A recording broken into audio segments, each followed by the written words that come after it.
Boa noite a todos, prezados acadêmicos da AJL, demais acadêmicos de outras academias de letras de Juiz de Fora e de outros estados do Brasil, e de instituições culturais, pessoas interessadas em literatura. Os nossos agradecimentos pela presença, com os nossos votos de que esse seja mais um curso brilhantemente apresentado por todas as pessoas que colaboram conosco. Hoje nós temos essa abertura com a professora doutora Ana Fedrich, que nos deu a honra de aceitar esse convite. É uma acadêmica, uma professora universitária do maior prestígio no Brasil e no exterior, com um modestíssimo currículo por ela apresentado e que vai ser lido pela nossa coordenadora de curso, que é a Ana Paula. Em setembro de 2020, nós estávamos aqui, em meio às turbulências da pandemia, oferecendo o primeiro ciclo de palestras literárias da Academia Juiz Forana de Letras.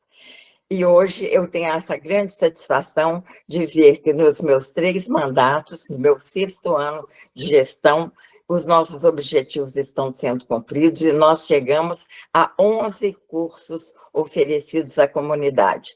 5 no primeiro semestre, sob a liderança da nossa querida Marisa Timpone, sobre a literatura de Juiz de Fora, e 6 sobre assuntos variados de literatura. E nós, para esse ano, nós escolhemos, então, este tema bastante atual, que é a literatura de autoria feminina. E nós estamos, então, muito gratas com a presença da doutora Ana Fedrich, e passo a palavra à Ana Paula Torquato para fazer a apresentação da palestrante. Ana. Boa noite a todos. É com muita alegria, né, que eu leio aqui o currículo da Ana, que ela repassou aí para a gente. Então, Ana Fedrich é professora de literatura brasileira na graduação em letras e no programa de pós-graduação em estudos de literatura da Universidade Federal Fluminense. É autora de Escritoras Silenciadas, Narcisa Amália, Júlia Lopes de Almeida, Albertina Berta e as Adversidades da Escrita Literária de Mulheres, pela Macabeia e pela Fundação Biblioteca Nacional, e de Teorias de Autoficção pela editora da Universidade do Estado do Rio de Janeiro, em 2022. Integra o grupo de trabalho da Associação Nacional de Pós-Graduação e Pesquisa em Letras e Linguística, A Mulher na Literatura, e é coordenadora do grupo de pesquisa Literatura de Autoria Feminina na Belle Époque, Memória, Esquecimento e Repertório de Exclusão. Seja muito bem-vinda, Ana. Passo a palavra, então, para você. Obrigada. Olá, boa noite a todas e todos. Bom, sou uma mulher branca, de olhos e cabelos castanhos, com cabelos longos e soltos. Estou vestindo uma blusa branca e um colar colorido. É uma grande alegria estar aqui com vocês, dando início ao 6º ciclo de palestras da Academia Juiz Forana, dedicado à autoria feminina. Eu gostaria de agradecer com muito carinho as queridas Ceci e Laura Barbosa Campos pelo convite tão honroso e parabenizar a Ana Torquato pela excelente coordenação deste ciclo. Eu estou realmente muito feliz por poder compartilhar reflexões com vocês hoje e por poder acompanhar também as discussões ao longo desses encontros, que certamente proporcionarão um diálogo rico e inspirador. Eu agradeço, aproveito também para agradecer a presença de todas as pessoas que estão aqui presentes para me ouvir. Então, a minha fala, né, tem como título uma pergunta: por que não houve grandes escritoras brasileiras? Sigo a leitura, né, para também respeitar o tempo, né, que me foi dado, né? Então, quando a historiadora de arte Linda Nochlin publicou em 1971 seu célebre ensaio Por que não houve grandes mulheres artistas, lançou uma provocação que permanece atual e instigante. Ao questionar a ausência de mulheres entre os nomes consagrados da história da arte, Nochlin demonstrou que o problema não residia nas mulheres em si, mas nas instituições, nos critérios de consagração e nas condições sociais que determinam quem pode ser reconhecido como grande. Essa pergunta não apenas expõe uma lacuna histórica, ela desestabiliza os próprios critérios de valorização. Adaptá-la ao contexto literário brasileiro implica interrogar tanto a ausência de mulheres nos cânones, quanto os modos como nossa história literária construiu suas hierarquias e exclusões. Inspirada por essa reflexão e por seus desdobramentos, como os ensaios de Carla Holanda sobre cineastas, Carla escreveu um ensaio intitulado Por que não existiram grandes cineastas mulheres no Brasil, em 2020, e de Agripina Manhattan sobre artistas trans. Manhattan escreveu um ensaio, em 2017, Por que não houve grandes artistas trans? Então, inspirada por essa reflexão e seus desdobramentos, proponho aqui uma provocação semelhante, porque não houve grandes escritoras brasileiras. Uma primeira reação, como antecipou Nochlin, seria negar a premissa. De fato, houve autoras relevantes. Maria Firmina dos Reis, Narcisa Amália, Francisca Júlia, Júlia Cortines, Josefina Álvares de Azevedo, Juca Machado, Júlia Lopes de Almeida, Carmen Dolores, Crisanteme, Albertina Berta, entre tantas outras. Mas por que, então, essas escritoras não figuram entre os grandes nomes da literatura nacional? Por que Narcisa Amália, aclamada no século XIX como a poeta dos livres por sua poesia abolicionista, premiada, publicada pela editora Garnier, elogiada por Machado de Assis, Fagundes Varela, Raimundo Correia, José do Patrocínio, por que Narcisa Amália não é lembrada como uma grande poeta? Por que Júlia Lopes de Almeida, uma das escritoras mais populares da Belle Époque brasileira, autora de romances, novelas, contos, peças teatrais encenadas no Teatro Municipal do Rio de Janeiro, conferencista, salonista, jornalista, autora de livros didáticos e missionária do governo, por que Júlia Lopes de Almeida permaneceu à margem da história literária? Durante muito tempo, e ainda hoje, em certa medida, os meus esforços têm se voltado ao resgate dessas vozes, republicar suas obras, fortalecer sua fortuna crítica, mostrar como atuaram, como foram lidas, celebradas em seu tempo, mas ainda assim acabaram relegadas às margens dos registros literários, ausentes dos currículos escolares, das prateleiras e das leituras contemporâneas. Como demonstrou Nochlin, o problema não está na inexistência de grandes artistas mulheres, mas na maneira como foram diminuídas, apagadas, relegadas ao esquecimento. A armadilha da pergunta, como ela adverte, reside em recorrer a exemplos isolados para mascarar uma ausência estrutural. A verdadeira questão parece ser por que essas mulheres, mesmo reconhecidas em seu tempo, foram excluídas da memória literária?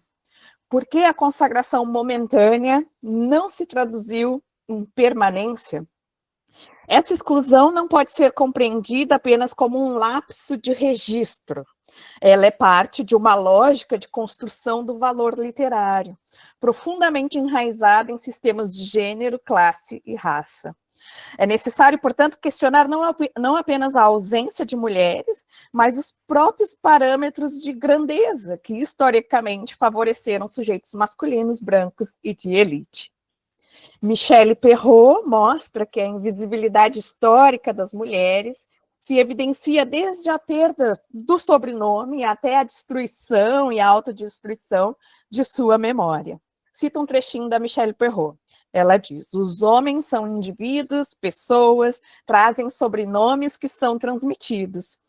Alguns são grandes homens. As mulheres não têm sobrenome, têm apenas um nome. Aparecem sem nitidez na penumbra dos grupos obscuros. Fecha a citação. A ausência de arquivos femininos não é acidental. É fruto de uma cultura que desvalorizou suas trajetórias. Muitas mulheres apagaram deliberadamente seus vestígios, queimaram cartas, destruíram diários, convencidas de que sua existência não merecia ser preservada. Afinal, elas são apenas mulheres cuja vida não conta muito, como notou Perrault. A autobiografia, território historicamente dominado por homens, ancorava-se na ideia de um sujeito universal, autorizado a narrar sua trajetória. Nesse sentido, Perrault questiona, e aí cito mais um trechinho da Perrault, que vale a pena. Há poucas autobiografias de mulheres. Por quê? O olhar voltado para si, numa fase de mudança ou ao final de uma vida, mais frequente em pessoas públicas que querem fazer o balanço de sua existência e marcar sua trajetória, é uma atitude pouco feminina. Minha existência não é nada, diz a maioria das mulheres. Para que falar dela? Fecha a citação. Essa desvalorização tem raízes tanto simbólicas quanto materiais. Norma Teles aponta que no século XIX, as mulheres estavam excluídas da esfera pública, dos cargos de poder, da educação superior e até mesmo do direito à escrita. E aí eu cito um textinho da Norma Teles. Ficavam trancadas, fechadas dentro de casas ou sobrados, mocambos ou senzalas, construídos por pais, maridos, senhores. Além disso, estavam enredadas e constritas pelos enredos da arte e ficção masculina. Tanto na vida quanto na arte, a mulher no século passado aprendia a ser tola, a se adequar a um retrato do qual não era a autora. As representações literárias não são neutras, são encarnações textuais da cultura que as gera. Excluídas do processo de criação cultural, as mulheres estavam sujeitas à autoridade, à autoria masculina. Fecha a citação. Embora esse diagnóstico seja fundamental para compreendermos a exclusão feminina, Roberto Assísolo adverte para as generalizações excessivas, ressaltando a existência, ainda que minoritária, de homens empenhados na promoção da igualdade de gênero, como alguns protofeministas. Então, esse texto do Roberto, né, ele é bem instigante, assim, e ele traz, então, alguns exemplos desses homens que estavam lá lutando junto com as mulheres, né? Reconhecer a atuação desses aliados, no entanto, não deve nos fazer esquecer que o poder de legitimação, a definição sobre quem ingressava nos espaços de consagração, permaneceu majoritariamente nas mãos masculinas. O controle simbólico das letras perpetuava hierarquias profundamente assimétricas, como demonstrou a socióloga Maria de Lourdes Eleutério, ao analisar como intelectuais, escritores, jornalistas, educadores e juristas, em sua maioria familiares das autoras, articularam o seu ingresso no círculo das letras. Sempre havia um irmão, um pai ou um marido abrindo espaço para uma escritora. E aqui estamos falando, claro, basicamente do século XIX e início do século XX, né? Essa tensão é visível, por exemplo, no caso da Academia Brasileira de Letras. Enquanto alguns homens, como Filinto de Almeida e Clóvis Bevilacqua, apoiavam a candidatura de mulheres, outros rejeitavam abertamente sua inclusão. Júlia Lopes de Almeida, idealizadora da Academia, jamais foi incluída entre os 40 imortais.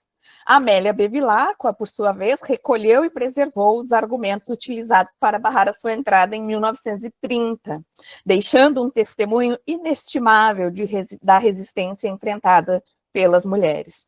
Ainda assim, foram necessários 80 anos para que uma mulher fosse finalmente admitida na ABL. Essa exclusão institucional associada à precariedade material foi o que, segundo Virginia Woolf, impediu por séculos a plena expressão criativa das mulheres. Cito um trechinho da Virginia Woolf. O mundo não dizia a elas como dizia a eles. Escreva se quiser, não faz diferença para mim. O mundo dizia gargalhando. Escrever? O que há de bom na sua escrita? Para Woolf, a força criativa das mulheres permaneceu represada dentro de casa, impregnando as paredes, silenciando-se. Ela adverte que seria um erro as mulheres escreverem como os homens. A riqueza do mundo exige múltiplas vozes, múltiplas formas de criação. Se a escrita de mulheres, por suas condições materiais e imateriais, difere da escrita de homens, é necessário entender por que essa diferença foi historicamente desvalorizada. O problema não está na diferença em si, como observa Woolf, mas nos instrumentos de avaliação e consagração que sempre privilegiaram certos modelos e silenciaram outros. Volto, então, à pergunta que norteia esse ensaio, porque não houve grandes escritoras brasileiras. A ideia de grandeza e genialidade precisa ser questionada. Quem define o que é grande? Quais obras, estilos e temas foram valorizados ao longo da história? Como demonstra Nochlin, a noção de gênio foi construída como um atributo masculino, sustentada por estruturas que sistematicamente excluíram mulheres, negros, indígenas e pessoas pobres. Essa exclusão foi e continua sendo estrutural. Vale lembrar a diferença de prestígio atribuído às mesmas profissões quando exercidas por homens. As mulheres são vistas como cozinheiras, cabeleireiras, costureiras. Já os homens tornam-se os chefes de cozinha, com seus pratos autorais e celebrados, os coiffeurs, os alfaiates. Na literatura brasileira, autoras como Narcisa Malha, que produziram poesia política e libertária, dialogando com os cânones de sua época, Gonçalves Dias, Álvares de Azevedo, Castro Alves, foram relegadas ao esquecimento. Não por falta de qualidade estética, qualidade literária, mas por preconceito de gênero e pela desvalorização sistemática de tudo que se associava ao feminino. O caso de Albertina Berta ilustra esse mecanismo. Pioneira nos estudos de Nietzsche no Brasil, única mulher entre 12 intelectuais convidados para o prestigiado ciclo de conferências do Jornal do Comércio, em 1914, Albertina Berta foi imediatamente associada ao filósofo alemão. Sua conferência teve grande repercussão na imprensa. Contudo, a crítica enviesada a julgou de maneira desigual. Como registrou Silvia de Leon na revista Careta, um crítico usando pseudônimo feminino lamentou que Berta fosse erudita demais e pouco pessoal, revelando o viés de gênero que tanto censurava a leveza quanto a profundidade das mulheres escritoras. E aí eu cito o trechinho da Silvia de Leon. Ela diz, pondo ao fim do seu artigo masculino um nome espanhol de mulher, um cavalheiro alvejou com finos gabos e leves ironias a senhora Albertina Berta. No mesmo número em que apareceu esse artigo, a mesma folha que o inseriu, comentando a conferência realizada pela referida escritora, lamentou que ela mostrasse tamanha erudição e não fosse mais pessoal. Leon evidencia uma prática comum e, em muitos aspectos, covarde, adotada por críticos homens da época, o uso de pseudônimos femininos para assinar textos depreciativos dirigidos às escritoras que ousavam ocupar o espaço literário. A possibilidade de reconhecer qualquer qualidade estética ou intelectual em suas produções era sistematicamente anulada por um viés de gênero profundamente enraizado. Historicamente, autoras foram acusadas de futilidade, superficialidade, subjetivismo excessivo, ou, paradoxalmente, de erudição impessoal e masculinização. A crítica moldava expectativas contraditórias, tornando qualquer caminho uma armadilha. São inúmeros os repertórios de exclusão e de hostilidade enfrentados pelas precursoras, e aí eu trago aqui alguns exemplos. Teresa Margarida da Silva e Horta, nascida em São Paulo, publicou seu romance Aventuras de Diófanes em 1752, mas não é reconhecida como a primeira romancista brasileira. Frequentemente excluída das histórias literárias por não ter escrito com a cor local ou por ter vivido em Portugal. E aí eu recomendo fortemente o trabalho da minha colega da UF, Sheila Montes, que faz um resgate, republica a obra da Teresa Margarida, um estudo muito, muito bonito, assim, muito importante. Maria Firmina dos Reis, hoje mais conhecida, graças às reconfigurações contemporâneas da autoria feminina, como a inclusão desses livros em listas, né, para vestibulares, né, mas durante décadas ficou esquecida, né? Amélia de Oliveira, poeta, irmã do parnasiano Alberto de Oliveira e noiva do Olavo Bilac, desencorajada por Bilac a publicar seus poemas, pois o dever da mulher honesta é não se tornar pública. Júlia Lopes de Almeida, que mesmo sendo uma das idealizadoras da Academia Brasileira de Letras, foi excluída da lista dos 40 imortais. Dependia da autorização por escrito do marido no passaporte para viajar. E mesmo sendo uma escritora muito famosa e publicada, foi excluída da história da literatura brasileira. E um último exemplo, para não tornar isso muito exaustivo, Francisca Júlia, autora de versos rigorosamente parnasianos, elogiada como uma poetisa que escrevia como homem, elogio enviesado que revela a naturalização dos padrões masculinos como medida de excelência. Reivindicar essas autoras não é apenas uma tarefa de recuperação histórica, mas de revisão crítica.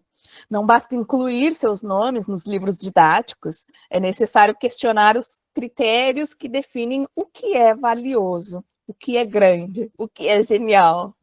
O problema não está na escrita das mulheres, está nos instrumentos que medem o valor literário e nas próprias condições de produção.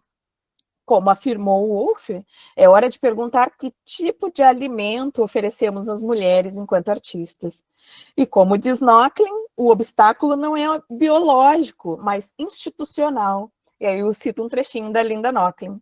A culpa não é dos astros, dos nossos hormônios, dos nossos ciclos menstruais, dos nossos espaços internos vazios, mas das instituições e da nossa educação.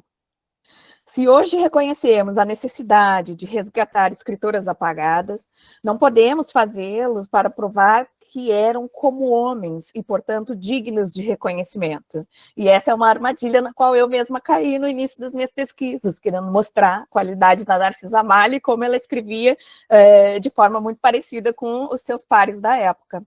E é justamente essa armadilha que queremos evitar, que devemos evitar. A luta não é pela assimilação, mas pela transformação dos paradigmas de valor. É necessário ampliar as referências, desafiar o mito da genialidade solitária e construir uma crítica mais inclusiva e plural. Mulheres sempre escreveram, por mais milagroso que isso possa parecer, dadas as esmagadoras chances contra elas. O que precisamos perguntar é quem estava lendo essas escritoras, quem registrava, quem decidia o que seria lembrado, e mais importante ainda, como podemos hoje transformar os modos de registro e de memória. A resposta à pergunta título desse ensaio não é simples, justamente porque ela já contém, de forma implícita, a própria resposta. A ideia de que as mulheres seriam incapazes de realizar algo grandioso. Como afirma Nochlin, cito um trechinho da Linda Nochlin, partindo desse princípio, a falta de êxito das mulheres pode ser formulada como silogismo. Se as mulheres possuíssem talento para a arte, este se revelaria espontaneamente. Mas esse talento nunca se revelou. Então, chegamos à conclusão de que as mulheres não possuem talento para a arte. Na verdade, não devemos concentrar esforços em responder a essa pergunta tendenciosa, mas em formular novas questões. Quem elabora esse tipo de pergunta? A que interesses ela serve? Quais são, afinal, as condições cruciais para a produção de uma grande obra literária? É nesse sentido que Linda Nochlin propõe deslocar o foco. E aí eu cito um último trechinho dela, que diz o seguinte: gostaríamos de perguntar, por exemplo, de quais classes sociais eram provenientes a maior parte dos artistas em diferentes momentos históricos. Também, qual é a proporção de pintores e escultores, ou mais especificamente dos grandes pintores e escultores, que veio de famílias nas quais os pais ou outros familiares próximos eram pintores e escultores. Né? Então, ela vai mostrando assim, uma série de perguntas que devem ser feitas, né? Em vez da pergunta título dessa minha fala, né? Trazendo essa reflexão para a literatura brasileira de autoria feminina, se há um ponto de partida, talvez, então, seja este. Não houve grandes escritoras brasileiras, porque a nossa história literária foi construída de modo a impedir que elas pudessem existir, ou, quando existiam, não fossem reconhecidas como tais, não fossem reconhecidas como grandes escritoras. É isso, muito obrigada pela atenção de vocês, fico aqui à disposição para o nosso debate.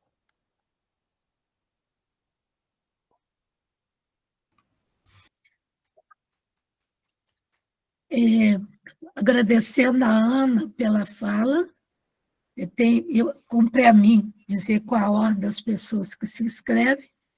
Certamente a coordenadora do evento vai também se dirigir a você, mas tem na lista a Erilda, Denise Doro e mais duas, a Laura Campos e a Renata Dalboa. Renata, presente, Zé Geraldo. Erilda, Denise, nesta ordem. Laura Campos, Renata Dalboa, Zé Geraldo. Você quer falar alguma coisa antes, Ana? Ou podemos passar para as perguntas? Não, Marisa, pode passar para as perguntas. Ok. Então, Erilda, com você. Maravilhoso. Vou lhe dizer, aqui no chat está todo mundo pedindo seu texto. Eu já alertei que é gravado e será disponibilizado pelo YouTube, como todos os 11 cursos que já ocorrem com mais esse na JL. Erilda, com você. Pode abrir o microfone, Erilda. Está fechado o seu microfone. Erilda, está fechado o seu microfone. Parece que ela... Boa noite. Boa noite. Estão me ouvindo? Sim, Erilda. Gratidão por esse momento. Que palestra, porque falar das mulheres nesse sentido e ver a evolução, ainda que pequena, mas a gente está aqui numa resistência pela escrita, pela literatura e tantas coisas. Então, é um momento que a gente reflete, vai e volta nessas autoras de grande significado para nós, né? Então, a gente fica pensando, e essa pergunta, por que não houve grandes mulheres escritoras, artistas, excluídas, às vezes até hoje, né? A gente fica ali à margem, pensando na visibilidade, que raramente chega. Mas hoje, a gente resiste, vai, e as coisas acontecem. Parabéns por essa verdadeira aula que nos leva a refletir. Muito obrigada. Obrigada, Erilda. Eu que agradeço o comentário, fico emocionada aqui te ouvindo. Obrigada. Excelente, Erilda. Denise Doro. Boa noite a todos. Boa noite, Ana. Eu fiquei impactada com a sua palestra, porque sou escritora e eu sei o quanto é difícil, até nos dias atuais, nós termos visibilidade. Ainda existe um pouco desse pensamento machista que vem lá de séculos atrás, onde a mulher não poderia ter o seu espaço, nem ter reconhecido o seu verdadeiro talento e valor. E você expôs isso de uma forma maravilhosa, né? Eu fiz questão até de enumerar as que você citou, as primeiras que você citou, porque nós temos incontáveis, né? Eu adoro ler livro de mulheres, não tenho nada contra o livro de homens, mas eu mergulho em cheio em livro escrito por mulher. Eu acho que tem mais sensibilidade, um pouquinho mais que os livros escritos pelo masculino, né? Como você falou de Teresa Margarida, de Maria Firmina de Jesus, de Amélia de Oliveira, Júlia Lopes de Almeida, Francisca Júlia. E, na verdade, o problema não está no talento, e sim na cabeça masculina e do que se provocou durante esse tempo todo, e até hoje ainda sentimos, né? Como existe o racismo, existe a discriminação com o índio, com o negro, também ainda existe contra a mulher e ela poder desenvolver as suas habilidades e ser reconhecida. Muito obrigada, Ana, foi maravilhoso o que você colocou para nós. Um grande abraço e um beijo. Parabéns. Obrigada, Denise. Um prazer te conhecer, te ouvir. Sim, é até um pouco triste, né? Ouvir como isso se perpetua, né? Ainda hoje a gente tem resquícios desse sexismo, né? Então, me sinto honrada de estar aqui com vocês. Obrigada.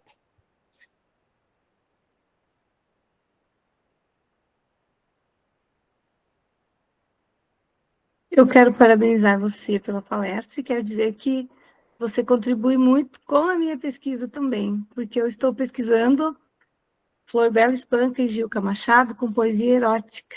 Que delícia! Então, é uma desconstrução muito grande. Quando eu falo para as pessoas à minha volta que eu estou pesquisando literatura erótica do início do século XX, as pessoas têm um choque, né? Quem escrevia isso, né? Porque foram mulheres que foram silenciadas pelo patriarcado, né? Colocadas num lugar escondidas, né? Escondendo sua subjetividade. E eu também sou escritora de literatura erótica, então eu tenho uma barreira muito grande, moro em cidade pequena. Em 2020 eu tive um podcast com pseudônimo também. Não é só lá no passado que as mulheres se mostravam a sua subjetividade com pseudônimos, né? Já tenho 2 livros publicados de literatura erótica e são poucas as pessoas que sabem que sou eu que escrevo, né? Aqui na minha cidade pequena, do interior do Paraná. Então, as universidades trazendo essa temática do silenciamento, dos interditos impostos às mulheres pelo patriarcado, é de grande valia, principalmente depois dos últimos anos aí que nós tivemos um retrocesso no espaço da mulher, né? Quase que voltamos ao patriarcado aí, e eu acho que a nossa voz tem que se erguer, sim, e a pesquisa da universidade é o lugar de trazer isso à tona, de levarmos para as nossas escolas. Também sou professora, acredito que mais pessoas aqui também sejam professoras, e quando possível eu converso com alunos, principalmente de ensino médio, essa questão de não ver a sexualidade como um tabu, como um preconceito, mas com naturalidade, né? E a questão de nós não termos a disciplina de educação sexual nas escolas, né? Com uma estereotipação do que seria uma disciplina de educação sexual, também faz com que ainda nós tenhamos adolescentes engravidando, jovens tendo uma vida ali interditada, muitas possibilidades por ter que tomar conta de uma criança, né? Questões de doenças sexualmente transmissíveis ainda acontecendo entre jovens, com toda a propaganda que tem e cuidados que são, né, instruções sobre cuidados que se tem. Então, eu acho que a universidade é o lugar mesmo de a gente discutir isso e nós, como professores, de levarmos esses esclarecimentos para nossas escolas e quebrarmos esse tabu, né? Não é que não existem mulheres escritoras, elas existiram, publicaram como pseudônimos masculinos, como muitas, e foram ocultadas da história, né? Então, a nossa história não é feita nem de mulheres e nem de negros, ela é feita só por homens brancos e pela elite, infelizmente. Temos que desconstruir essa história muito mal contada. Muito obrigada, Ana, e estou muito feliz de estar compartilhando aqui minhas experiências com vocês também. Um prazer. Quer falar, Marisa? Pode falar. Eu quero. Normalmente nós temos uma dinâmica das inscrições seguindo a ordem. E Nesta ordem, foi ótima a participação da Cleusa, mas a Laura está inscrita, é o número 1 que está aqui, Renata Dalbó é o número 2, número 3, José Geraldo Heleno, número 4, Ceci Barbosa, número 5, Gabriela, é muita gente querendo conversar com você, Ana, viu? Então, por favor, muito obrigada, Cleusa, passamos para a Laura Campos. Tá, deixa eu só agradecer a Cleusa, dizer que fico feliz em saber da tua pesquisa, Cleusa, e da sua escrita também, né? Parabéns pela ousadia, porque o erotismo é um tabu, ainda mais o erotismo feminino, né? Verdade. Então, parabéns. Obrigada pelo comentário, tá? Bom, boa noite a todos e todas. Gostaria de começar agradecendo à Academia Juiz Forano de Letras e parabenizando pela escolha de um tema tão relevante para esse ciclo de palestras.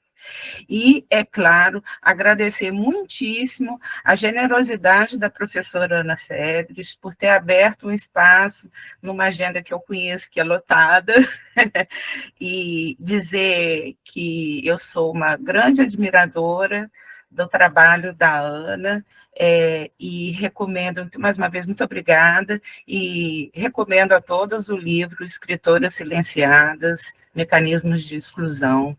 É uma leitura realmente incontornável para quem pesquisa essas questões. Obrigada. Obrigada, Laura. Nem sei como te agradecer. Obrigada.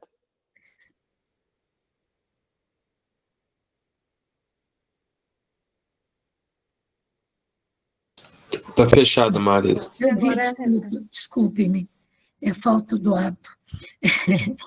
É muito importante ver essa troca entre universidades, né?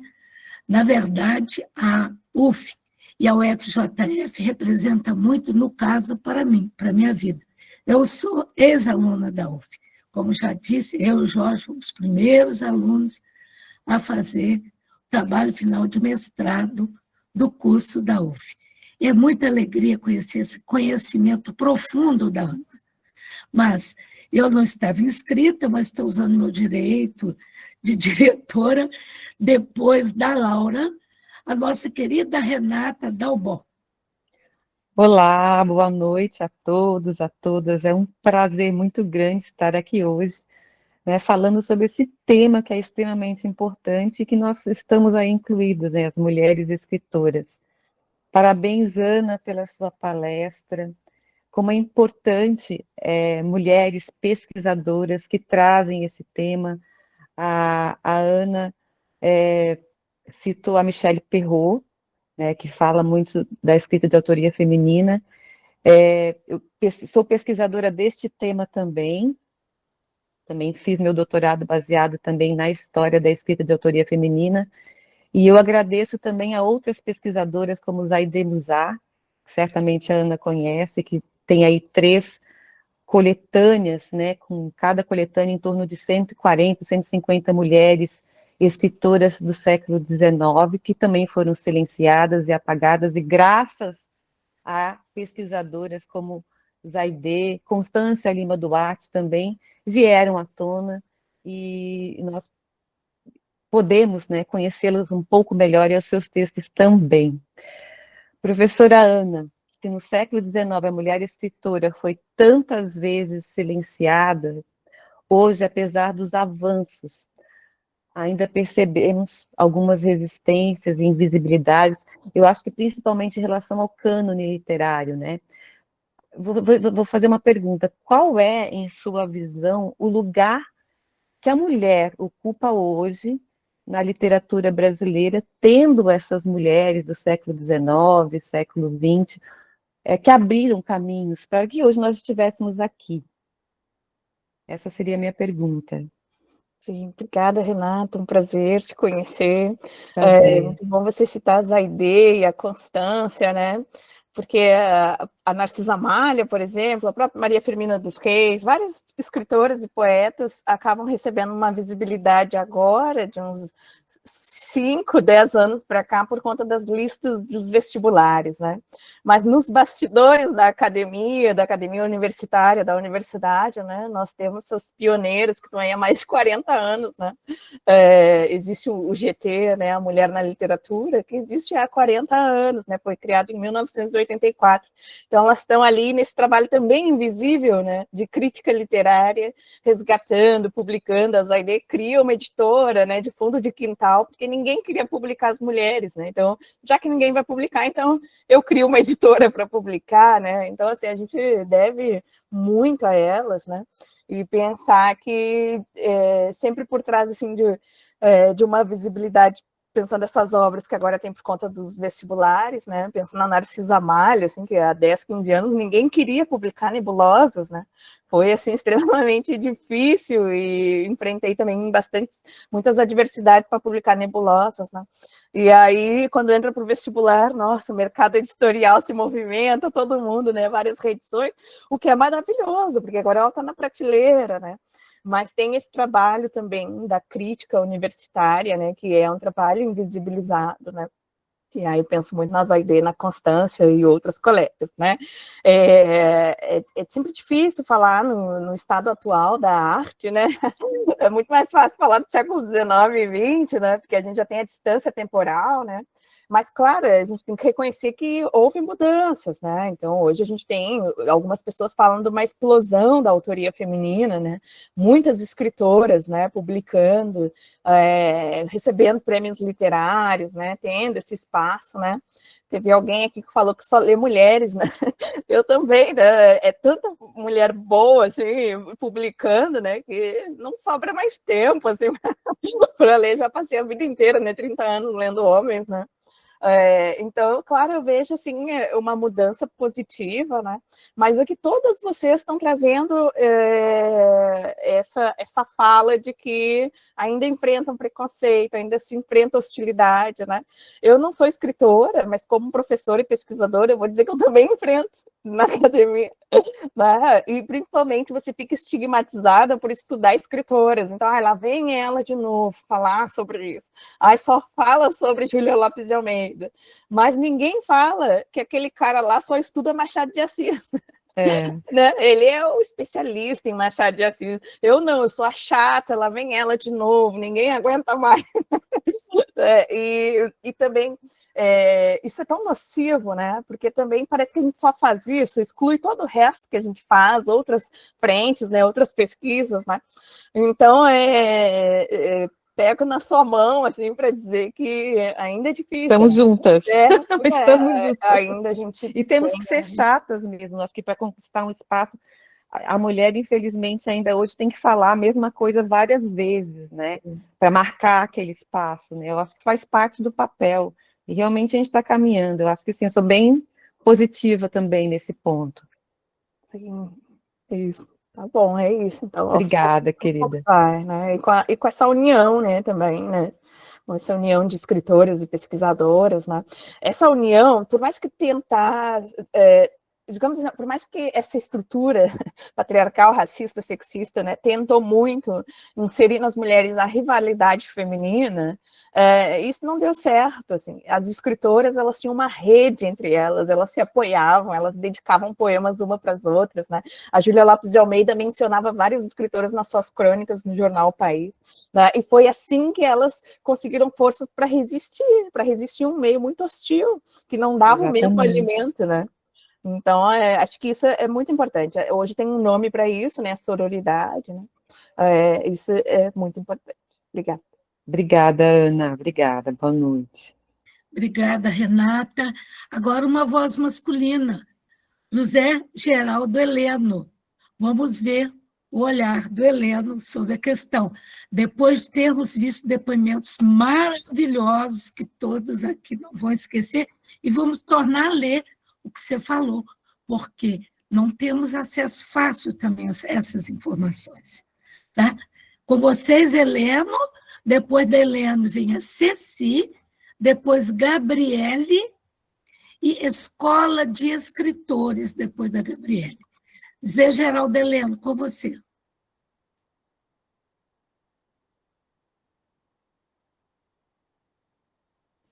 Tem que ligar o Está fechado microfone. seu microfone, Helena.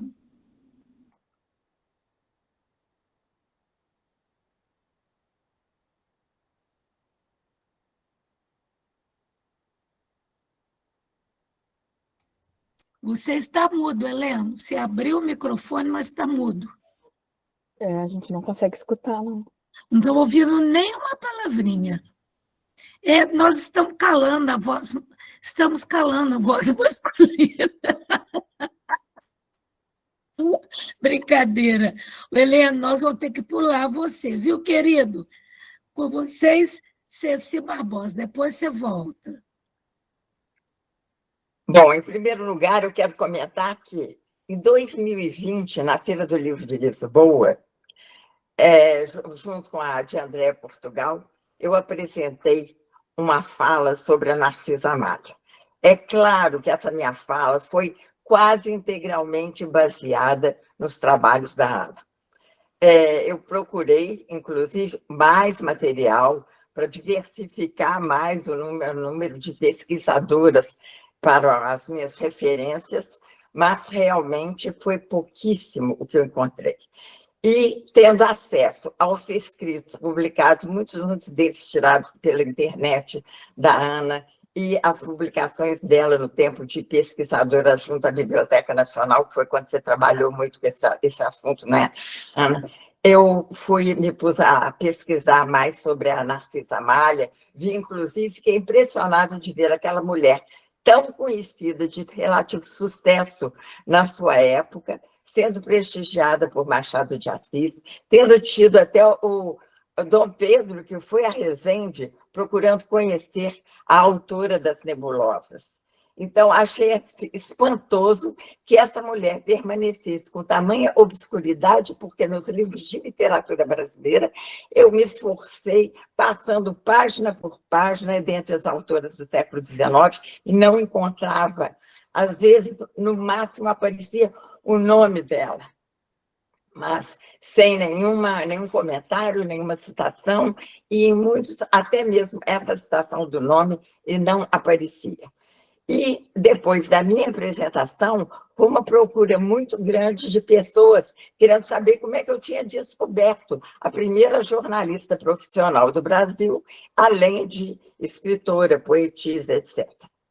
E, então, eu tenho esse grande agradecimento a fazer à Ana por ela ter me despertado a respeito da invisibilidade das escritoras brasileiras, invisibilidade das mulheres do século XIX, mas não só das mulheres, também tendo que se considerar a questão étnica, porque se o problema era muito grande em termos das mulheres em geral, a questão em relação às mulheres afrodescendentes, a situação era mais complicada ainda. Então, isso tudo veio me ajudando a desenvolver as pesquisas que eu venho fazendo até hoje. Tenho, então, que agradecer e falar sobre essa importância que a Ana teve também nessas minhas pesquisas e incentivar a todos que procurem conhecer, embora tenha havido um progresso grande no século XXI, mas mesmo no século XXI, a questão das editoras, eu acho que ainda é um problema grande, porque são muito mais aceitos os autores masculinos, as listas de escritores masculinos é sempre muito maior do que a das escritoras mulheres. Ana, muitíssimo obrigada, foi brilhantíssima a sua palestra, eu já estou agradecendo, não encerrando, mas justamente porque outras palavras virão aí em seguida. Muito obrigada. Obrigada, Ceci. É uma alegria ver você levando Narcisa Amália além mar, né? Para além mar, né? Eu nem sei como agradecer o carinho. Você é sempre muito acolhedora, né? Eu sou sua fã, você sabe disso. Sou fã como pesquisadora, como escritora, como mulher, né? Então, me sinto honrada com esse convite e muito feliz de estar aqui hoje com você. Agora, à distância, espero que em breve, pessoalmente. Gente, a Ceci sempre traz esse depoimento e nós temos constantemente convivido com a literatura feminina vi o trabalho da Ceci principalmente sobre a questão da ancestralidade, a literatura negra. Bem, número 3, Gabriele Mondego. Depois, número 4, sim, Escola de Escritoras. Gabriele Mondego, com você a palavra. Estou aqui, não sei se vocês conseguem me ver. Acho que sim, né? Sim. Boa noite, gente. Não vou repetir os parabéns para a Ana, porque ela já sabe muito bem, né? Vou ficar repetindo aqui a grande admiração que eu tenho por ela. Né? Falar rapidamente, né, sobre a minha relação com a professora Ana. A professora Ana foi uma pessoa que eu literalmente corri atrás dela. Por favor, faça parte da minha banca de doutorado. Admiro muito seu trabalho, sua trajetória, e eu acho que você precisa compor a minha banca. Então, foi assim, né, que começou essa relação, essa profunda admiração que eu tenho pelo trabalho dela. Então, a minha pergunta, Ana, com relação a você, né, com relação à Ana pesquisadora, eu queria saber, assim, ao longo desses tantos anos que você pesquisa, né, e como bem colocaram, né, a questão da Narcisa Malha e de Albertina Berta estarem hoje configurando aí, né, sendo parte dos vestibulares, é um esforço muito seu, a gente sabe disso, né, e é uma coisa que eu também passo para as pessoas a quem eu oriento hoje, os alunos de graduação, que a gente só tem acesso hoje a determinadas coisas porque alguma outra mulher pavimentou esse espaço e essa pessoa foi você, né, esses esforços. Então, eu queria saber, assim, ao longo da sua trajetória, o que foi mais difícil para você? E estou incluindo também, Ana, a nossa semelhança enquanto mãe, né, porque eu acho, assim, que a maioria que pode ser também mãe, a gente sabe como é difícil ser mãe que pesquisa, é muito complicado. Eu aqui agora estou assistindo vocês, né, estou ouvindo e estou aqui preparando trabalhos para minha filha que tem prova amanhã de geografia. Então, sempre a gente está se dividindo o tempo todo e a Ana tem uma filhinha pequenininha, então eu queria, assim, perguntar, assim, ao longo desses anos todos de pesquisa de mulheres, o que foi o mais difícil para você empreender, né, no sentido da pesquisa mesmo, né, você publicar mulheres ou você ser publicada enquanto pesquisadora de mulheres. Obrigada, Gabi, que bom que você conseguiu vir hoje. Eu também admiro o seu trabalho, desde que você defendeu a tese, tudo que você vem construindo, né, é um privilégio, assim. É muito do que eu estava falando antes, nessas redes que a gente precisa construir, né, para trocar, para crescer juntas, né. Então, sim, ser mãe é muito difícil equilibrar os pratinhos, né, mas, assim, a minha filha tem 4 anos e a minha pesquisa tem mais de 10 anos, né, então eu acho que eu tive, assim, uma produção intensa, né, antes de ela nascer, e agora eu venho mais amadurecendo, assim, as questões, né. Esse texto que eu apresentei hoje é um texto, assim, que eu estou querendo escrever há 4, 5 anos, e até então não conseguia tempo, assim, para parar, porque escrever não é fácil, né? E aí a gente assume orientações, a vida universitária demanda muito também, né? E bancas, né? Aulas, tudo mais, né? Pareceres, né? Então, para você ter uma ideia, então, quanto tempo essa ideia está na gaveta, né? Até que eu tive que encarar, não, eu vou escrever, gente, eu vou escrever, porque desde que eu li o texto da Linda Nochlin, eu li o texto da Linda Nochlin num curso de História da Arte que eu fiz online, maravilhoso, né, da Isabel, que tem até um canal chamado Um Teto Todo Seu, e era um curso só sobre mulheres na arte, aí li esse texto e aí fiquei impactada, gente, olha só, né, fiquei muito impactada, esse texto da Linda Nochlin é muito, muito potente, assim, né, eu preciso escrever, eu já tinha o título do meu texto, né, porque não houve grandes escritoras brasileiras, né, mas faltava tempo, assim, né, então essas coisas levam tempo e, claro, com uma criança, né, a gente precisa, é difícil, né, mas a gente precisa respirar, né, mas, sim, como pesquisadora de escritoras, né, eu passei por algumas hostilidades, né, então eu comecei a estudar Albertina Berta em 2008 e queria muito reeditar, publicar o romance dela, Exaltação, né, aí conversei com a Zaide, mas a Zaide, a editora Mulheres, já não estava bem, né, já não estava bem financeiramente, né, Então, a Zaide já não estava aceitando trabalhos, assim, para publicar, a não ser que você patrocinasse, que é o caso de boa parte dos livros da Júlia Lopes de Almeida, né? O neto, nosso amigo, Cláudio Lopes de Almeida, ajudou muito, né? Nessa publicação, divulgação da obra da Júlia, né? E a minha filha se chama Júlia, né, também, por conta disso, já que falamos nela, né. Mas, então, não tinha como publicar pela editora Mulheres, então demorei muitos anos, eu fui publicar em 2015, pela Biblioteca Nacional, em parceria com uma editora que hoje já não existe mais, que era uma editora também, de uma professora universitária que criou a editora e tal. E com muitas situações constrangedoras, né, tanto a Albertina Berta como Narcisa Amália, né, de eu ter que explicar por que publicar essas mulheres, né, então eu me perguntava, eu tenho até hoje nos pesadelos, né, por que Albertina Berta, quem foi Albertina Berta, que importância tem essa mulher, nesse nível, assim, de pergunta, né, e aí você respira fundo, e aí dá uma aula ali sobre a Albertina Berta, justificando, né, o porquê publicar, né, então isso, assim, isso aí acho que foi a maior violência, assim, que eu sofri, né, e depois Nebulosas não foi diferente, né, tinha uma editora que trabalhava lá e tal, que dizia que eu ia falir a editora, eu ia falir a editora, que ninguém ia comprar Nebulosas, né, então agora Nebulosas está super esgotado, né, que tá todo mundo lendo para entrar na USP, né, então essas coisas, assim, claro, né, vão nos deixando tristes, né? Mas, ao mesmo tempo, como a gente é professora, né, a gente recarrega as energias ali com o alunado, né? Os mestrandos, doutorandos, o pessoal de iniciação científica, né? Na graduação, todo mundo, assim, quando você fala das escritoras, os olhinhos brilham, né? E aí você vai, assim, recarregando as energias para continuar a pesquisa, tá? Então, acho que é isso, assim, né? Para publicar os textos, eu não enfrentei tantas dificuldades, textos críticos, né? Em revistas, essas coisas, né? Mas para reeditar as obras, né? Reeditar as obras, assim, né? Aí sim, não é nem condenar as editoras, né? Porque as editoras também precisam vender para sobreviver, né? A gente entende a lógica do mercado, né? A lógica capitalista, né? Mas o problema é o modo, né? São as coisas que a gente ouve, né? Isso sim dá uma ferida, né?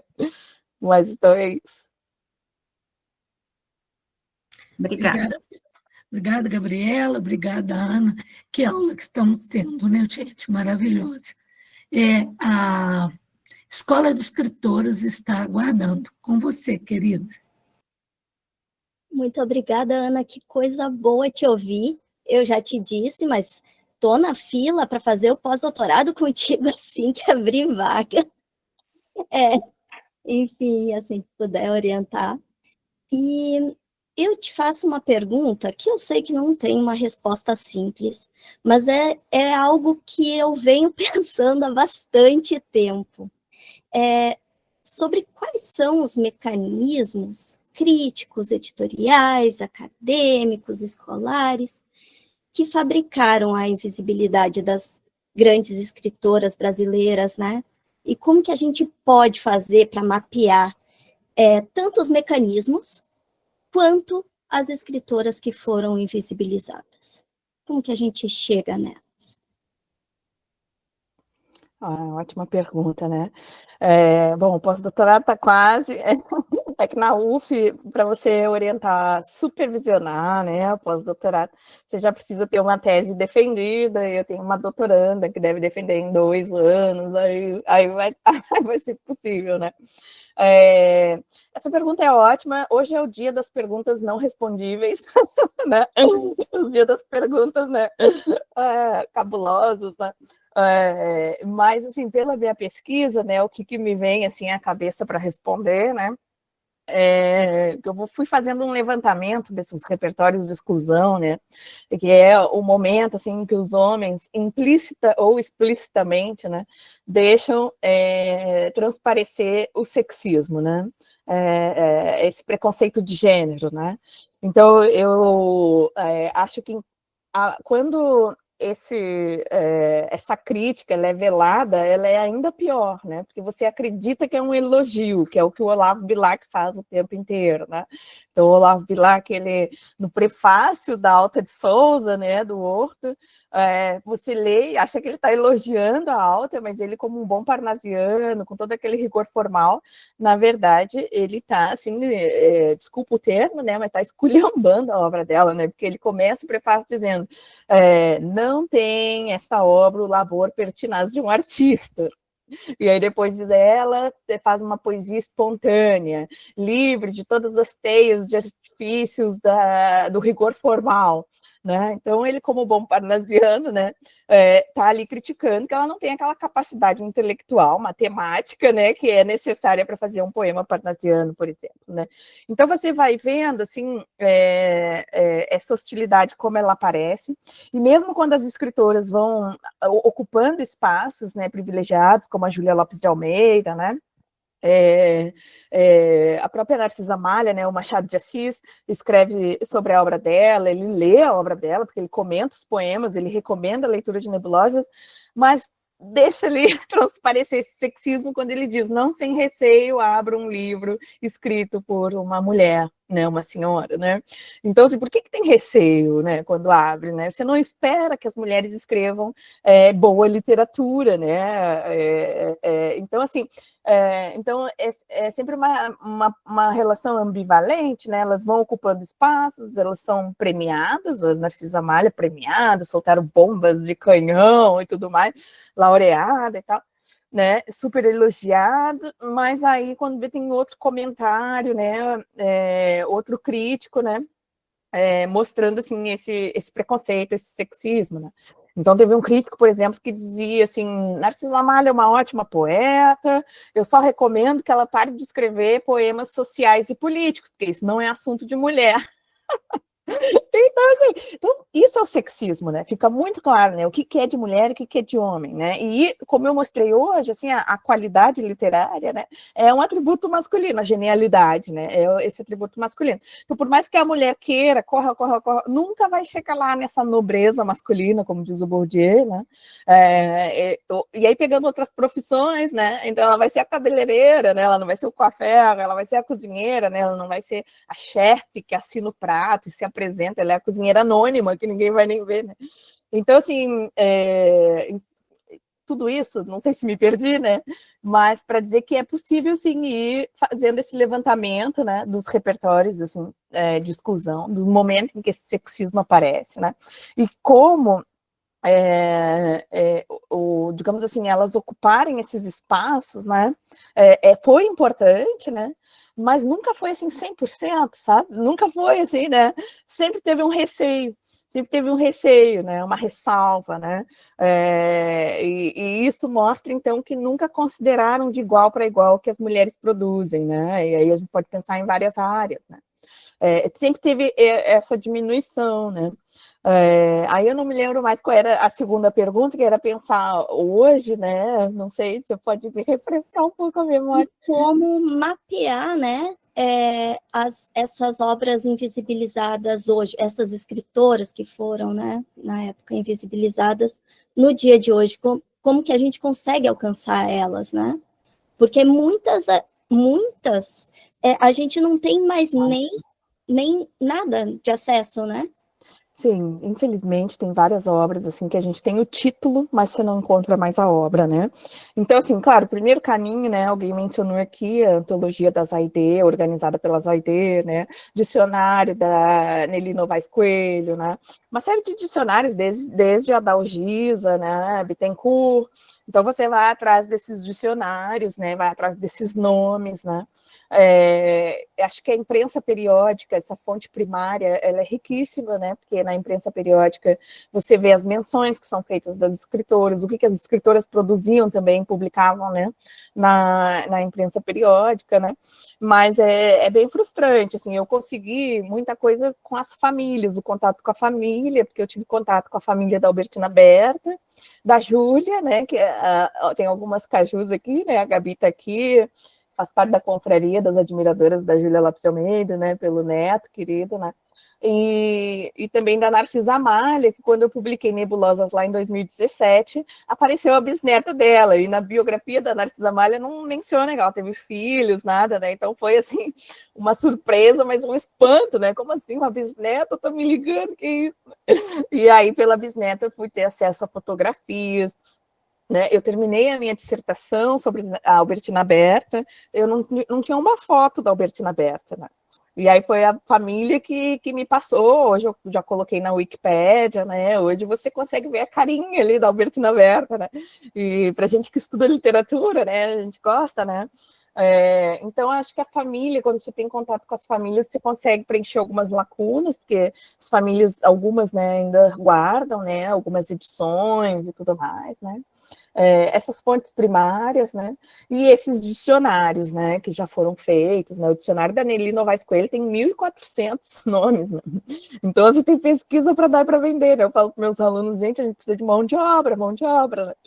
Só para a Júlia Lopes de Almeida eu preciso já de mão de obra, né, porque a obra dela é tão extensa, né, preciso de fôlego, né, e muita parceria aí para formar o que a gente chama de fortuna crítica, né, construir essa fortuna crítica, né, das escritoras, né. Então, muito obrigada, foi ótimo, adorei a pergunta. O Ana ainda não acabou. Eu vi que o Heleno de novo está se mexendo, então descongelou, né? Se ele estiver ouvindo e quiser falar, esteja à vontade. Depois nós temos a Mariana Conceição, número 2, número 3, Andressa Costa. Mariana Conceição e Andressa Costa estão estreando aqui no curso. Hoje, aliás, contamos com um número enorme, 74 estiveram presentes. Tá? Zé Heleno, você vai falar agora?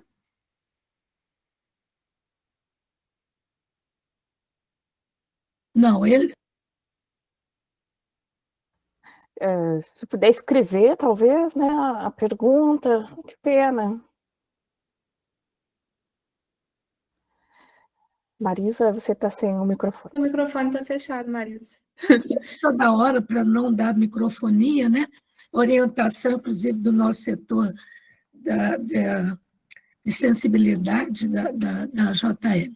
Mas a Ana já preocupada com o avançado da hora, mas, Ana, nós temos a Mariana Conceição e a Andressa Costa. Vamos ceder-lhes o poder de fala? Sim, claro. Então tá, Mariana Conceição, imediatamente após a Andressa Costa, eu só vou pedir, se possível, às vezes não alongar muito, que seria ótimo se passasse a noite aqui discutindo com a Ana, que quanta informação que estamos tendo, né? Como chegaríamos a esses dicionários, lembrar que tanta fonte importante para nós. Mas vamos lá. Mariana Conceição, depois Andressa Costa, e depois voltamos para Ana Torquato. E depois, boa noite. Ceci. Boa noite. Obrigada, professora.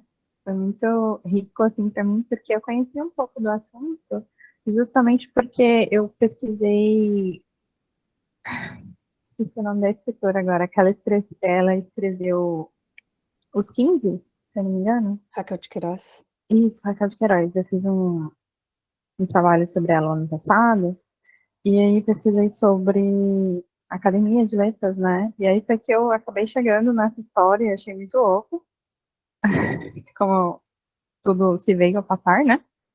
Com as escritoras. E aí eu queria só pontuar duas coisas que eu achei um pouco interessante e uma experiência.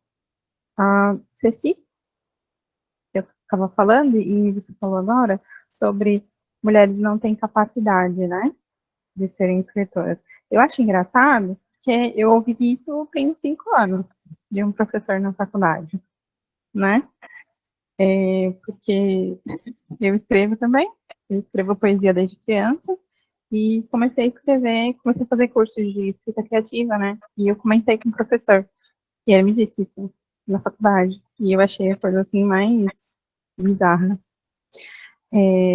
E aí o que eu ia falar, que a Renata Dalbo colocou aqui, o número de homens aceitos para publicação nas editoras ainda é muito maior do que os das mulheres. Mas também existe, por exemplo, os gêneros nos quais as mulheres são aceitas, né? Então, por exemplo, mulher é aceita escrevendo romance. Você pressupõe que a mulher vai escrever um romance e que aquele romance é um romance barato, que ele não acrescente em nada, que ele seja baboseira. De novo, eu estou parafraseando professores aqui. E aí, hoje em dia, a gente tem um gênero chamado romantasia, porque o gênero fantasia, super dominado pelos homens, de repente começou a ter muitas autoras femininas, e dividimos agora em romantasia. Por mais bem criado que o mundo seja de fantasia, contanto que tenha um casal e seja escrito por mulher, ele vai ser quase que automaticamente classificado como romantasia. Enquanto um livro por um autor masculino, com as mesmas coisas, não vai ser categorizado dessa maneira, né? Acabei. Já foi. O que você acha sobre isso, né? Por favor. Sim, oi Mariana, que prazer te conhecer. Lamento, assim, essa experiência negativa, violenta, né, que você sofreu na graduação. Infelizmente, a gente ainda se depara, né, com esse tipo de situação que é capaz de matar uma escritora, né? Né? Se você acredita, né, no que ele está te falando, você para de escrever, né? Isso aconteceu com muitas mulheres. Eu estou aqui pensando na Amélia de Oliveira, né, a noiva do Bilac, nessa carta, né, que vocês estão mencionando aqui. Tudo que está aqui no meu texto são referências que já estão em textos publicados, assim, mas depois esse texto não está pronto, mas depois também posso mandar quando estiver pronto até o final do ciclo, né? Eu vi que o pessoal está preocupado com as referências, né? Mas o Olavo Bilac manda essa carta, uma carta de amor, eles estão separados, ele em São Paulo, ela no Rio, mas aí ele diz que não ficou contente em ver um poema dela publicado, né? Que não quer que ela publique, porque ele está com medo, né, da crítica que ela vai sofrer, porque há 100 ou mais mulheres no Brasil e Portugal que escrevem, mas não há nenhuma delas que não se fale mal, e ele não quer que alguém fale mal da querida Amélia dele, né. Ele termina a carta dizendo, não quero com isso dizer que não escrevas, pode escrever, mas para mim, para o teu irmão, para tua mãe, mas nunca para o público, que o público critica, né, com crueldade, as mulheres, né. Essa carta é ótima, porque ela já nos mostra como é que funciona o meio literário, né? E aí tem a ver com o que a Débora estava falando antes, né? A regra é clara, né? Você vai falar mal das mulheres com ou sem razão, ele coloca lá na carta, né? E a Amélia não escreve mais, né? Tem um livro do Elton que ele faz uma compilação dessas cartas, né, e ele vai dizer que a Amélia ficou fiel, o noivado acabou, né, mas é que ela ficou fiel, ia lá no túmulo dele, entregar flor e tudo mais, e nunca mais publicou um poema, né. E aí, que bom que você, mesmo com essa experiência violenta que você sofreu, né, você insistiu e continua escrevendo, né. Agora, sobre dizer o que as mulheres escrevem, né, e sempre inferiorizando as mulheres, né, acho que tem muito a ver com tudo que eu apresentei aqui, né? E mesmo quando a gente fala de mulheres leitoras e não escritoras, aconteceu o mesmo mecanismo sexista, né? Então as mulheres deveriam ler determinados tipos de livros, né? Tudo sempre muito bem controlado por esse patriarcado, né? Então, assim, as mulheres eram leitoras de folhetim, leitoras desses livros que eram tidos como água com açúcar, né? E aí, quando chega uma Albertina Berta e lê Nietzsche, dá uma palestra sobre Nietzsche, o que falam? Que ela foi erudita demais. Olha que ridículo, gente, né? Hoje a gente vendo, assim, né? Chega a ser absurdo, assim, né? Então, quando a mulher é muito erudita e fala de temas, né? A Narcisa Amália, né? Aquela poesia social dela, né? Que ela dá voz ao escravizado, ao africano, né? O que o crítico diz? Pode escrever teus poemas, mas, por favor, não escreve poemas políticos e sociais, isso não é para mulher, né? Então, acho que isso dialoga bastante com o que você está trazendo aqui, né? Então, a mulher escreve, como você disse, esse romance baboseira, cria um novo gênero, né? Para falar do que as mulheres criam, né? Escrevem, né? Ou que são capazes de escrever, né? Então, o que eu acho disso? Eu acho que tudo isso faz parte dessa lógica sexista e muito preconceituosa, né? Então, não tem saída, né? Não tem saída, né? O texto que eu apresentei mostra isso, né? É sempre uma armadilha, né? Se você é mais superficial, mais delicada, ou escreve uma literatura mais, sei lá, pueril, você é criticada. Agora, se você escreve, né, uma literatura mais intelectual, um poema mais formal, ou então estuda um filósofo como Nietzsche, aí não, aí você deveria ter sido mais pessoal, deveria ter sido menos erudita, né? Então não tem saída, né? O problema é você ser mulher. Esse é o problema, né? Não é o que você escreve, né? Então acho que vai muito por aí. Obrigada pela pergunta, Mariana, muito bom te ouvir. E vamos, então, foi ótimo também, né? As denúncias acontecem pelos muitos sofrimentos. Andressa Costa, e depois já volta a palavra para a Ana, que certamente volta a Ceci. E um fato que não fizemos hoje, a pedido de uma integrante da academia, que fizesse uma nossa audiodescrição. A Ana fez. Mas lembrando que eu tenho cabelos curtíssimos, pretinhos, lábios vermelhos, brincos grandes, camisa de bola branca para ficar mais feminina, né? Ao invés de ser de poazinha, de poazão. Mas é só uma brincadeira para dizer a vocês que, no momento que a Ana for falar, por favor, se autodescreva, e Ceci também. Muito obrigada. Antes, Andressa Costa.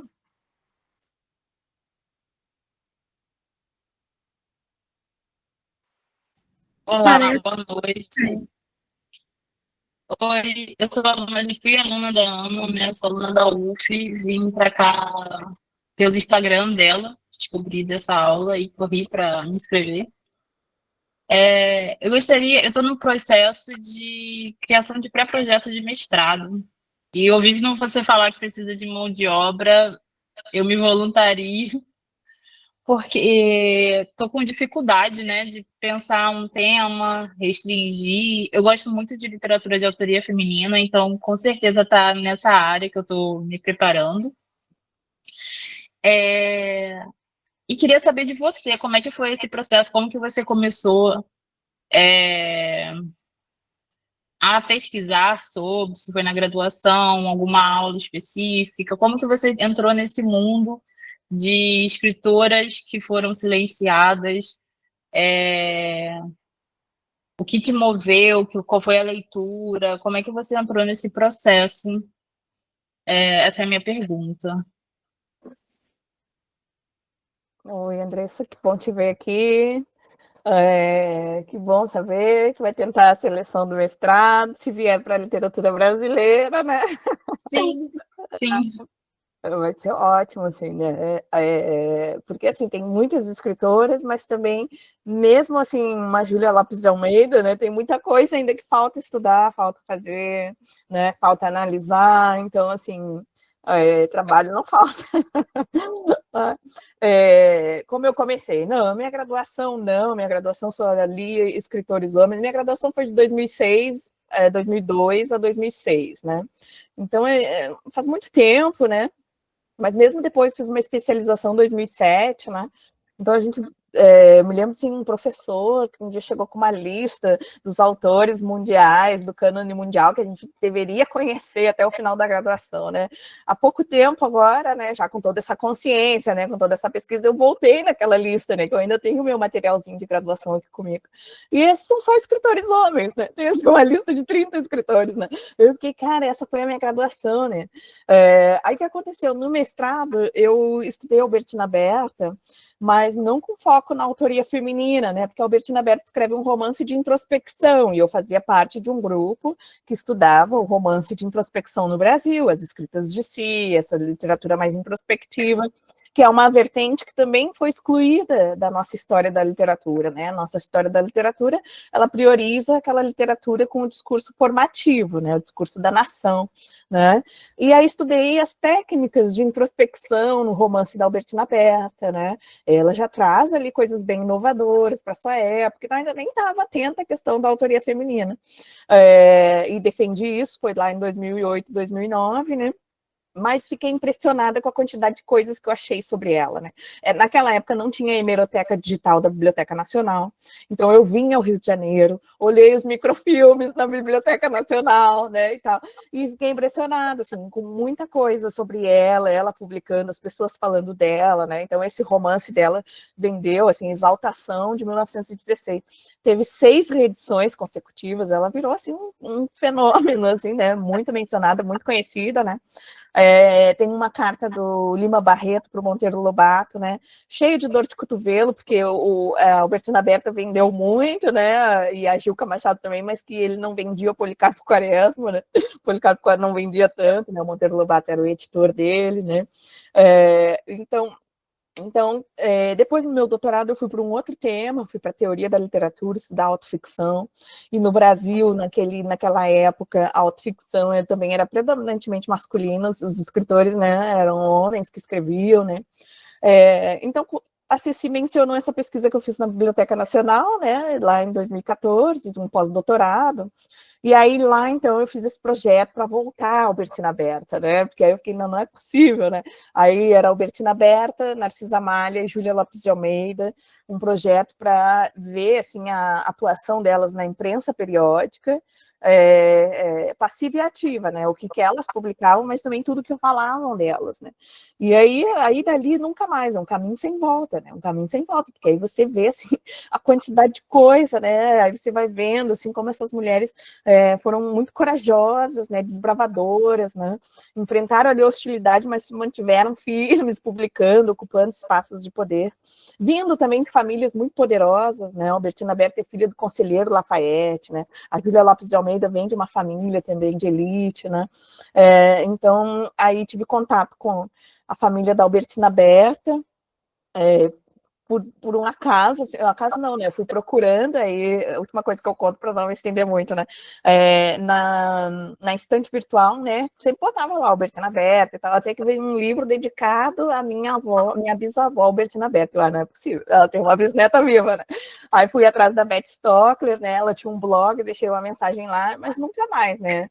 Aí eu falei, não vai ser possível. Aí um dia ela me liga lá para a PUC, eu me formei, fiz doutorado na PUC do Rio Grande do Sul.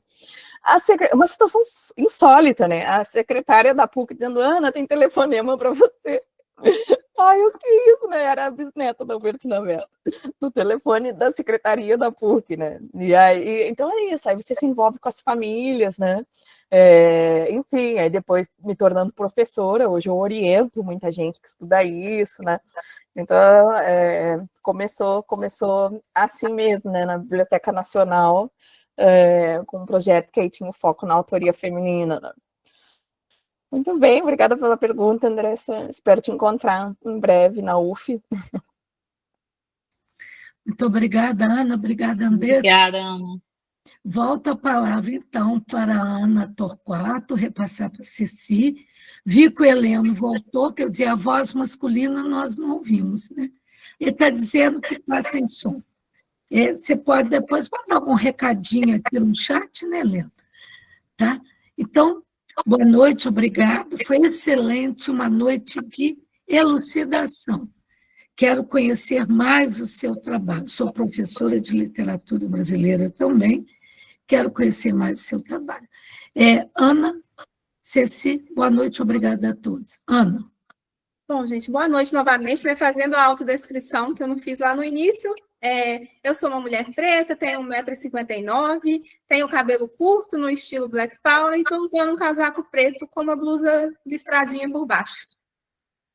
Ana, eu quero muito te agradecer, né, pela palestra que você trouxe. A sua fala, ela não trouxe só conhecimento, né, ela trouxe ali algumas provocações que nos fazem realmente refletir sobre toda essa invisibilização histórica, né, das mulheres aí na literatura.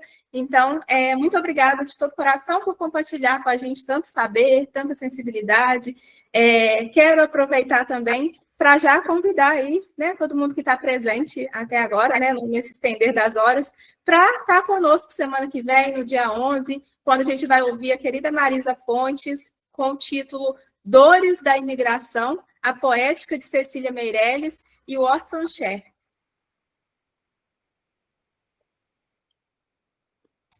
Bom, então agora eu tomo a palavra agora para encerrar o nosso encontro, agradecendo muito a presença de todos e pedindo desculpas à nossa diretora do Departamento de Projetos de Inclusão, que por nós termos esquecido de fazer a nossa autodescrição.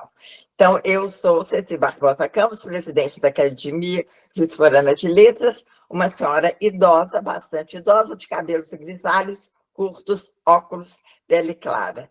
Muito obrigada a todos e até a semana que vem. Ana, muitíssimo obrigada, tá? Foi maravilhosa a sua presença para nós.